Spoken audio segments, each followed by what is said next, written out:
जो हमारे द्वारा पिछले जन्मों में किया गया और वो एक पूंजी के रूप में इकट्ठा है, उसको बोलते हैं संचित कर्म।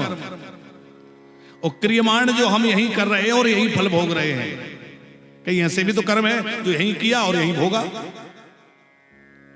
तो 3 प्रकार के कर्म हैं और इन कर्मों की गति बड़ी गहन है। हमें आज जो कुछ भी प्राप्त हो रहा है वह सब हमारे कर्मों का ही फल है। अब हमें ऐसा इसलिए नहीं लगता कि हमने कुछ किया था उसका फल मिल रहा है, क्योंकि जरूरी नहीं है कि वो इस जन्म के कर्मों का फल हो सकता है वो पिछले जन्म के कर्मों का फल हो सकता है 10 जन्म पहले का हो सकता है उससे भी ज्यादा पुराने समय का कोई कर्म हो जो इस बार हमारे सामने आ गया हो। कई बार व्यक्ति कहता है मैंने तो कुछ गलत किया नहीं, मेरे साथ ऐसा क्यों हो रहा है। ना जाने किस जन्म का कर्म हमारे पीछे लगा था जो यहां फलीभूत हो रहा है। हमें जो भी बंधु बांधव पति पत्नी परिवार मिले हैं वो किसके कारण मिले हैं? अपने कर्म प्रारब्ध कर्म अनुसार। हमारा जैसा कर्म था वैसे हमें माता मिली, वैसे पिता मिले, वैसे भाई बंधु मिले। इसलिए शिकायत करना छोड़ दो कि हमारी पत्नी अच्छी नहीं है, कि हमारा पति अच्छा नहीं है, कि हमारा परिवार अच्छा नहीं है, क्योंकि जो किया था वो सामने है, उसको प्रेम से भोगिए। पर अब हम क्या कर सकते हैं? बोले आगे के लिए व्यवस्था कर सकते हैं। अब हम कुछ ऐसा करें जिससे आने वाले जन्मों में हमें सब कुछ अच्छा अच्छा मिले। हमारा जन्म हमारे बस का नहीं था कि कहां हो कैसे हो, लेकिन हमारी मृत्यु के लिए हम प्रयास कर सकते हैं कि हमारी मृत्यु अच्छी हो, किसी अच्छे स्थान में हो, अच्छे वातावरण में हो, भगवान का नाम लेते हुए हो, और ऐसी मृत्यु हो कि जिसके बाद या तो यहां आना ना पड़े, और यदि आए भी तो किसी ऐसे परिवार में आए जहां हमें आनंद मिले, प्रसन्नता मिले, जहां हमें अच्छे लोग मिले। सही है कि नहीं? या तो हम दोबारा आए ना, जिसको कहते हैं मोक्ष। अच्छा, मोक्ष क्या है? जैसे समुद्र है और समुद्र में पानी की बूंद गिरी, तो पानी की बूंद समुद्र में गिरने के बाद क्या वो बूंद रहेगी? वो क्या बन जाएगा? समुद्र बन गया।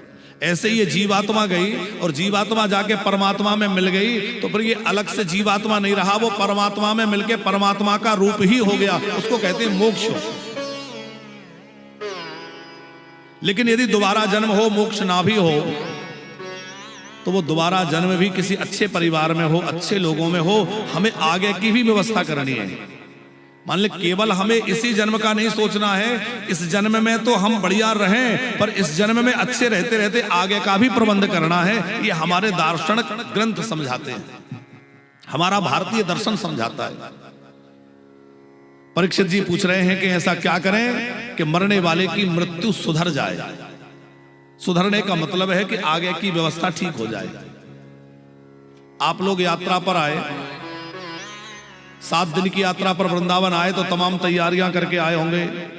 ये कपड़ा रखना है, ठंडी का कपड़ा रखना है, ये सामान रखना है, मेकअप का सामान रखना है, कुछ छूट ना जाए। ध्यान रखते हैं कि नहीं? 7 दिन की यात्रा के लिए इतनी तैयारी की है, और जहां इतनी लंबी यात्रा के लिए जाना उसकी क्या तैयारी है? उसकी भी तैयारी होना चाहिए। तो वही राजा परीक्षित का प्रश्न है कि गुरुदेव यह बतलाइए कि मरने वाले को क्या करना चाहिए। अतः प्रक्षामि संसिद्धिं योगिनां परमां गुरुं पुरुषस्य यत् कार्यं म्रियमाणस्य सर्वथा। अब जब ये परीक्षित ने प्रश्न किए तो इनका उत्तर श्री सुखदेव जी ने दिया। सुखदेव जी उत्तर दे रहे हैं, राजा परीक्षित प्रश्न कर रहे हैं। तो सुखदेव जी कह रहे हैं, राजन बरीयाने सते प्रश्न क्रतोलोको हृतं नृप आत्मविसम्मतः पुंसां श्रोतव्यादिषु या पर। हे राजन, आपने बहुत बढ़िया प्रश्न किया है, क्योंकि तुम्हारा प्रश्न अकेले के लिए नहीं है, बल्कि ये सार्वभौम सबके लिए प्रश्न है, इससे सबका भला होगा। श्रोतव्यादीनि राजेन्द्र निर्णाम सन्ति सहस्रशः अपश्यतामात्मतत्त्वं गृहेषु गृहमेधिनाम्। सुखदेव जी कह रहे हैं, राजन, हम लोग जब जन्म लेकर आते हैं तो बहुत सारे काम करते हैं, पर जिस काम के लिए आए थे वो छूट जाता है। हमें सब कामों के साथ साथ उस लक्ष्य का भी ध्यान रखना है। हमारा दिन, हमारा समय सब ऐसे धीरे धीरे बीत जाता है। तस्मात् भारत सर्वात्मा भगवानीश्वरो हरि श्रोतव्यः कीर्तितव्यस्य स्मर्तव्यश्चिताभयम्। जो अपना कल्याण चाहता है, अपनी सदगति चाहता है, वो 3 काम करे। क्या क्या करे? बोले सबसे पहला काम करे कथा सुनना, दूसरा काम करे कीर्तन करना, और तीसरा काम करे भगवान का स्मरण करना। कथा सुनने से क्या होगा? हमें भगवान का परिचय मिलेगा कि भगवान कैसे हैं, उनका स्वरूप कैसा है, उनका स्वभाव कैसा है। कीर्तन करने से, हमारी वाणी से जब भगवान का नाम लिख लेगा तो हमारी वाणी पवित्र होगी, और भगवान नाम के उच्चारण से हमारे पाप नष्ट होंगे। देखो, अभी हम 3 प्रकार के कर्मों की चर्चा कर रहे थे। प्रारब्ध कर्म, संचित कर्म और क्रियमाण कर्म। 3 तरह के कर्म हैं। ये कर्म जब तक भोगे नहीं जाते तब तक पीछे लगे रहते हैं, अनेक अनेक जन्मों तक पीछे लगे रहते हैं। अवश्यमेव भोक्तव्यम कृतम कर्म शुभाशुभम, निश्चित ही उनको भोगना पड़ता है। आज हम जो कुछ भी अच्छा बुरा कर रहे हैं, उसका फल एक ना एक दिन हमें भोगना पड़ेगा। हो सकता है इसी साल में भोगना पड़े, अगले साल भोगना पड़े, 10 वर्ष बाद भोगना पड़े, अथवा कई जन्मों के बाद भोगना पड़े, पर जो किया गया कर्म है वो निश्चित ही फल देगा।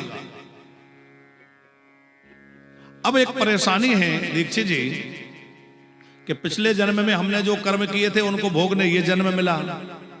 अब ये जन्म हम कर्मों को भोगने आए, पर यहां भी तो नए कर्म कर रहे हैं, तो इन कर्मों को भोगने के लिए फिर जन्म लेना पड़ेगा। फिर जन्म लेंगे तो फिर कुछ नया कर्म करेंगे, फिर उसको भोगने, तो ये चक्र तो कभी खत्म ही नहीं होगा। तो ये चक्र मिटे कैसे? बोले इस चक्र को मिटाने का एक ही तरीका है कि भगवान की शरणागति ग्रहण कर ली जाए।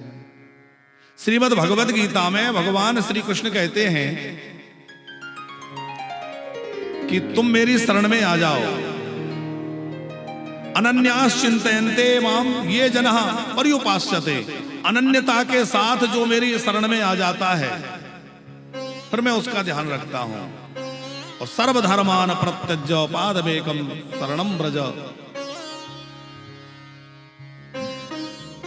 भगवान श्री कृष्ण कह रहे हैं कि सर्वधर्मान प्रत्यज्य मामेकम शरणं व्रज। सब धर्मों को छोड़ करके मेरी शरण में आ जाओ। और मेरी शरण में आ जाओगे तो क्या करूंगा मैं?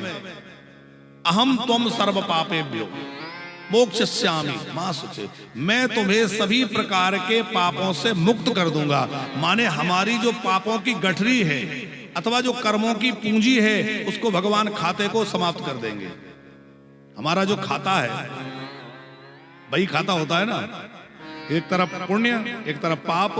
अब उनको भोगते रहो, फिर नया कर्म करेंगे, उसमें जुड़ता चला जाएगा, फिर वो समाप्त हो रहा है, फिर नया जुड़ रहा है, तो धीरे धीरे वो खाता कभी मिट ही नहीं रहा है।